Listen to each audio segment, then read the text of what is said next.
మహోన్నతిని కృపలో నివసించడం అనేది గొప్ప ధన్యత అండి, గొప్ప భాగ్యము. మహోన్నతిని కృపలో నివసించడం అనేది ఎలా చెప్పొచ్చు అంటే, బండను ఆశ్రయించిన కుందేలు ఎంత బలంగా, ఎంత ధైర్యంగా, ఎంత క్షేమంగా ఉంటుందో, మహోన్నతిని చాటున నివసించే వరకు కూడా అదే క్షేమము ఉంటుందండి. మహోన్నతుడా నీ కృపలో నేను నివసించుట నా జీవిత ధన్యతయున్నది.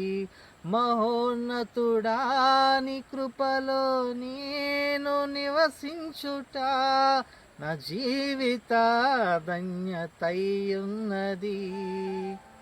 మీరు కూడా ఆ మహోన్నతిని కృపలో ఉన్నారు, మీకు కూడా అట్టి క్షేమము కలుగును గాక. అయితే ప్రశ్న ఏంటంటే, నా బ్రతుకు దినములన్నీ కృపాక్షేమములే నా వెంట వచ్చును అని అన్న భక్తుడు ఎవరు? నా బ్రతుకు దినములన్నీ కృపాక్షేమములే నా వెంట వచ్చును అని చెప్పిన భక్తుడు ఎవరు? తెలిసినట్లయితే కామెంట్ రూపంలో తెలియచేయండి.